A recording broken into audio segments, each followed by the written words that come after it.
नमस्ते मेरे प्रिय साथियों, समाजवादी कार्यकर्ताओं और मेरे प्रेरणा स्रोत धरती पुत्र के अनुयायियों। आज जब मैं आप लोगों से बात करने जा रहा हूं, तो मेरे हृदय में एक गहन उदासी और असीम श्रद्धा का संगम हो रहा है। आज वह दिन है जब हम अपने उस महान सपूत को याद करते हैं, जिन्होंने अपनी पूरी जिंदगी सामाजिक न्याय की मशाल जलाकर पीढ़ियों को रोशन किया। श्रद्धेय नेताजी मुलायम सिंह यादव जी, धरती के पुत्र, समाजवाद के सच्चे सिपाही और उन करोड़ों पिछड़ों की आवाज जो सदियों से कुचली जाती रही।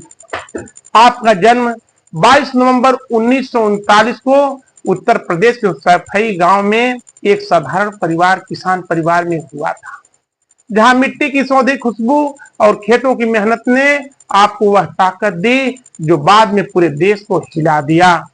लेकिन नेताजी, आज जब आपकी पुण्यतिथि पर 10 अक्टूबर, जब पूरा देश आपको नमन कर रहा है, मैं बृजेंद्र यादव गुड्डू, एक साधारण समाजवादी कार्यकर्ता, आपके चरणों में सत सत नमन करता हूं। आपकी विरासत हमारा मार्गदर्शक है और आपका संघर्ष हमारी प्रेरणा। कल्पना कीजिए, एक छोटा सा गांव जहां एक युवा मुलायम सिंह कुश्ती के अखाड़े में उतरते हैं। वह अखाड़ा सिर्फ मिट्टी का मैदान नहीं था, बल्कि वह जीवन का पहला युद्ध क्षेत्र था, जहां उन्होंने सीखा पिछड़ना नहीं, लड़ना है। राम मनोहर लोहिया जी और राज नारायण जी जैसे महान समाजवादियों के सानिध्य में उन्होंने राजनीति में प्रवेश किया। 1967 में मात्र 28 वर्ष की आयु में जसवंत नगर से संयुक्त सोशलिस्ट पार्टी के टिकट पर विधायक चुने गए। वह सबसे युवा विधायक थे, लेकिन उनका हृदय तो पहले से ही करोड़ों युवाओं का था। 1974 में भारतीय क्रांति दल से, 1977 में जनता पार्टी से हर चुनाव में उन्होंने साबित किया कि समाजवाद कोई किताबी बात नहीं है, बल्कि खेतों से उठी क्रांति है। 8 बार उत्तर प्रदेश विधानसभा के सदस्य बने, 6 बार लोकसभा पहुंचे। यह कोई संयोग नहीं, बल्कि एक योद्धा की दृढ़ता थी। लेकिन नेताजी, आपका असली संघर्ष तो सामाजिक न्याय की उस लकीर को खींचने में था जो सदियों पुरानी जातिगत बेड़ियों को तोड़ दे। 1989 में जब कांग्रेस का वर्चस्व टूट रहा था, आप उत्तर प्रदेश के 15वें मुख्यमंत्री बने। वह दौर था जब पिछड़े वर्गों को सत्ता का स्वाद सिखाने की जरूरत थी। आपने मंडल आयोग की सिफारिशों को लागू करने में अग्रणी भूमिका निभाई, ओबीसी आरक्षण को हकीकत बनाया। याद कीजिए वह काला अध्याय जब बाबरी मस्जिद पर कार सेवकों का हमला हो रहा था। आपने पुलिस को आदेश दिया, बाबरी मस्जिद नहीं टूटनी चाहिए। गोलियां चली। आपकी सूझबूझ से बहुत बड़ी घटना होते होते टल गई।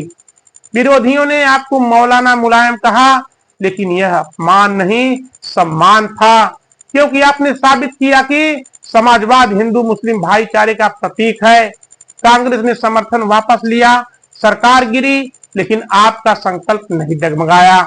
1991 के चुनाव हारे, लेकिन 1992 में आपने समाजवादी पार्टी की स्थापना की। एक ऐसी पार्टी जो पिछड़ों, दलितों और अल्पसंख्यकों की एकजुट आवाज बनी। फिर आया 1993 का वह सुनहरा दौर। बसपा के साथ गठबंधन कर आप दोबारा मुख्यमंत्री बने और 1995 तक शासन किया। विकास के बीज बोए, गांवों में सड़कें, शिक्षा के द्वार खोले, किसानों के लिए सहकारी समितियां मजबूत की। लेकिन राजनीति का कठोर चेहरा सामने आया। गठबंधन टूटे, सत्ता गई, फिर भी आप नहीं रुके। 1996 में केंद्र में रक्षा मंत्री बने, जहां आपने सेना को मजबूत करने के साथ साथ शांति की नीति अपनाई। 2003 से 2007 तक तीसरी बार मुख्यमंत्री बने। वह दौर जब लैपटॉप वितरण योजना से युवाओं को तकनीक से जोड़ा, नहरों का जाल बिछाया और स्वास्थ्य सेवाओं को मजबूत किया। आपके शासन में उत्तर प्रदेश सिर्फ सत्ता का केंद्र नहीं, बल्कि सामाजिक परिवर्तन का उदाहरण बना। नेताजी, आपके संघर्ष की कहानी सिर्फ जीतों की नहीं, बल्कि उन हारों की भी है जो आपको और मजबूत बनाती है। 1991 में बीजेपी की जीत के बाद आपने हार नहीं मानी, बल्कि समाजवाद को नई ऊंचाई दी। आपने कहा था, सत्ता के लिए नहीं, समाज के लिए लड़ना है। 10 अक्टूबर 2022 को जब आप हमें छोड़कर चले गए, तो पीछे छोड़ गए एक विरासत जो आज भी समाजवादी पार्टी को मजबूत बनाए हुए है। पद्म विभूषण से सम्मानित होकर भी आप वही सादगी के सिपाही रहे। आज जब मैं यह वीडियो बना रहा हूं, मेरी आंखें नम हैं। नेताजी, आपकी कुश्ती का अखाड़ा समाप्त नहीं हुआ, वह तो जारी है। हमारे संघर्षों में आपने सिखाया है कि पिछड़ा सोचने से नहीं, लड़ने से आगे बढ़ता है। करोड़ों किसान, मजदूर, युवा आपकी याद में खड़े हैं। मैं ब्रिजेंद्र यादव गुड्डू आपके चरणों में प्रणाम करता हूं। आइए हम सब मिलकर आपके सपनों को साकार करें। समाजवाद जिंदाबाद, नेताजी अमर रहें। जय अखिलेश, जय समाजवाद। धन्यवाद।